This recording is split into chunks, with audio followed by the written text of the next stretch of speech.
Bu mini gruzayikni olmasang hayotingda haqiqatdan xato qilgan bo'lasan. Ayniqsa bunaqa narxda bo'lsa-ya,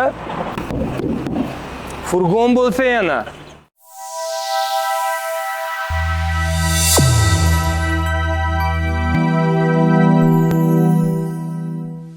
Assalomu alaykum, China Motors kanalining obunachilari va kuzatuvchilari. Barchangizni kanalimizda ko'rib turganimizdan xursandmiz. Bugungi videomiz mini gruzayik haqida bo'ladi. Ushbu mini gruzayik O'zbekistonda ommabop bo'layotgan mini gruzayiklardan biri hisoblanadi. Ya'ni ko'rib turganingizdek Jack X200 mini gruzayik haqida bo'ladi. Barchangiz ekranlarga yaqinroq joylashib olishingizni so'rab qolamiz va videomizni oxirigacha kuzatib boring. Zo'r ma'lumotlar beramiz va yangiliklar haqida bo'lishamiz. Endi esa like hamda podpiska tugmasini ham bosib qo'yish esdan chiqmasin va videomizni boshladik. Tashqi ko'rinishi Kia Bonga va Hyundai Porterlarni eslatadigan ushbu Jack X100 modeli o'zining ko'rinishi baribir farq qiladi. Chunki ko'z o'ynaklari, ya'ni oldi chiroqlar farasi boshqacha joylashtirilgan. O'zingiz bilasiz, Kialarda tepaga qaragan bo'lsa, bularniki yonga qaragan bo'ladi. Va eng asosiysi o'zining Jack emblemasi, xrom detallar ayamagan holda ishlab chiqarilgan.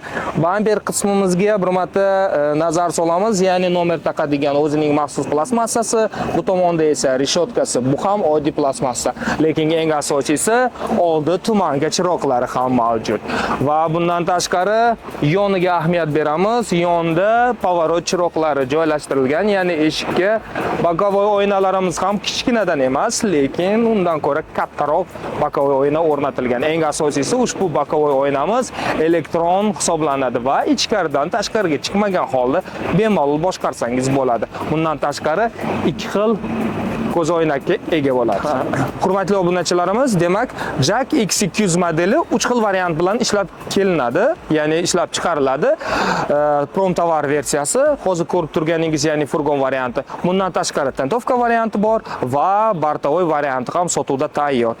Keling, biz sizlar bilan hozir promtovarni versiyasini ko'rib chiqamiz. Demak, promtovarni versiyasi uzunligiga keladigan bo'lsak, 3 metr 22 santimetrga teng, eni esa 1 metr 86 santimetrga teng va balandligi 1 metr 86 santimetrga teng. Agar kubaturasiga hisoblayman desangiz, 10 kubani tashkil qiladi va yuk ko'tarish hajmiga keladigan bo'lsak, 1 tonna 900 kilogramm dokumentida yozib beramiz, lekin o'zbekchilikda o'zingiz bilasiz, bunga bemalol 3-3,5 tonna yuk vazn bossa bo'ladi bemalol.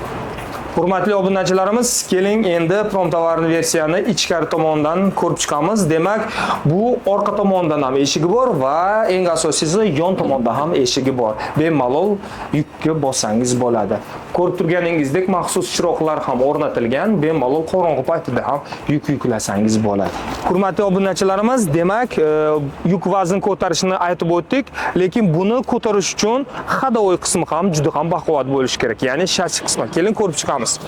Demak, orqa balondan boshlab qolamiz. Bu qo'sh balonlik hisoblanadi, maxsus shassida o'rnatilgan va balonlar razmeriga keladigan bo'lsak, bular 155 SK balonlari, ya'ni og'ir yuk uchun moslashtirilgan balonlar o'rnatilgan. Risorlarga ahamiyat beramiz. Risorlari 6 talik risor o'rnatilgan va eng asosiysi maxsus yuk bosganingizda risorni sindirmaslik uchun maxsus qilingan. Bundan tashqari, endi oldi oldi qismidagi balonga e'tibor beramiz. Demak, balonimizda razmeriga keladigan bo'lsak, bu всесезонка balon o'rnatilgan 195-70 R15S balonlari. Bu ham og'ir yuk uchun moslashtirilgan va eng asosiysi oldi qismi podveska hisoblanadi, ya'ni risor emas. Bu juda ham yumshoq bo'ladi. Uzoq yo'lga qatnasangiz, shofyor akalarimiz bemalol o'zlaringizni qiynamasdan, ya'ni komfort bilan haydab mazza qilib borasiz. Hurmatli obunachilarimiz, demak endi Jack X200 boshqaradigan motor qismiga navbat keldi. Demak, motor qismi sidenani tagida o'rnatilgan. Hozir sizlarga bir marta ochib ko'rsataman. Qanday? Mana bu tarzda bemalol mana bu yerda motor o'rnatilgan. Ushbu motor ikkilik hisoblanadi. O't kuchiga hisoblaydigan bo'lsak, 147 ot kuchini o'z ichida jamlagan. Grand Jet motori, ya'ni yaponskiy motor hisoblanadi. Yoqilg'i sarfi 7,9 litrga teng va bu benzinda harakatlanadi. Benzin qo'yadigan 92 dan yuqori qo'yasiz. Lekin eng asosiysi ushbu motorga siz bemalol metan hamda propan 100% muammosiz o'rnatsangiz bo'ladi. Hurmatli tomoshabinlarimiz, demak, salon qismini hozir sizlarga bitta-bitta ko'rsatib o'taman. Qulaylik tomonlarini ham aytaman. Demak, keling ruldan boshlab qolaylik. Rulimiz elektrousilitilli hisoblanadi, ya'ni gidravlik emas. Eng oxirgi, ya'ni pokoleniya deylik, rul o'rnatilgan. Bundan tashqari plus tomoni bor. Bu rulni siz bemalol o'zingiz uchun moslashtirsangiz bo'ladi. Hozir ishlab chiqarilayotgan mini gruzayiklarga ahamiyat beradigan bo'lsak, ko'pida rulni o'zingiz uchun moslashtirsangiz bo'lmaydigan funksiyaga ega. Bunda esa bu funksiya bor. Ajoyib. Endi tabloyimizga nazar solamiz. Tabloyimiz oddiy tablo, sensorli tablo emas demoqchiman. Sensor bo'lganda yaxshiroq bo'larmidi. Kimgadir sensor yoqadi, kimgadir eski variant. Bu eski variant tablo hisoblanadi. Lekin tabloyimizga nazar solsak 160 km/soatgacha bemalol yuqori tezlik 160 km/soatga teng ekan. Lekin bu mashinada, ya'ni mini gruzayiklarga ограничение qo'yib qo'yilgan zavod tomonidan 110 tezlik. Bu endi sizlar uchun xavfsiz bo'lish uchun shunday qilingan. Agar xohlasangiz ограничениeni olib tashlasa bo'ladi. Yana bitta narsaga e'tibor beramiz. Demak, sideniya qismiga bu o'zingiz uchun bemalol maxsus oldi orqa bemalol moslashtirsangiz bo'ladi va eng asosiysi bo'yi uzun yoki gabaritli odam bo'lsa bemalol sig'ib ketaveradi. Muammo emas. O'zingiz uchun qanday xohlasangiz orqasida joy yetarlicha sidenani moslashtirsangiz bo'ladi. Bundan tashqari zavod tomonidan ko'rsatib o'taylik, maxsus narsalar bor. Bu yerda mashinaga birinchi o'rinda kerak bo'ladigan narsalar zavod tomonidan qo'shib berilgan. Endi korobka qutisiga nazar solamiz. Demak, 5 uzatmali mexanika hisoblanadi.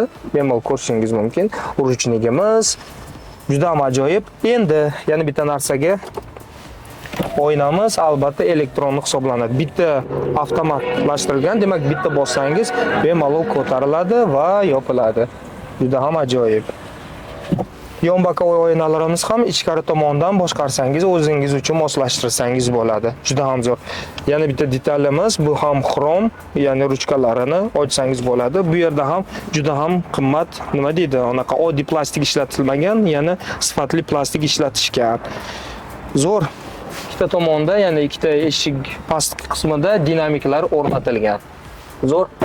Yana bitta narsaga ahamiyat beramiz. Demak, Jack X200 mini gruzayiklarga 3 yil kafolat beriladi. Kilometrajga 100 ming kilometr kafolati mavjud. Narxlariga keladigan bo'lsak, sizlarga videoni boshida aytib qo'yganman. Narxi 275 million so'm turadi, ya'ni 275 million 520 ming so'm bilan xarid qilsangiz bo'ladi. Lekin agar pulingiz yetmasa, hech ham xavotir olmang, 25% boshlang'ich to'lov bilan ham xarid qilsa bo'ladi. Albatta, Avtokredit bank orqali 1 yildan 5 yilgacha bitta pasportingiz bilan xarid qilsangiz bo'ladi. Batafsil ma'lumot agar kerak bo'lsa, yana chuqurroq, yana biror narsani agar aytib o'tmagan bo'lsak, pastdagi raqamlarimizga bemalol murojaat qilsangiz bo'ladi va Chayra Motors kompaniyamizga tashrif buyuring. Adresini aytib o'tadigan bo'lsam, Toshkent shahri, Sergeli, Katta Halqa yo'li 70 adresida joylashganmiz. Barchangizga xayr va keyingi videolarda ko'rishguncha deb qolamiz.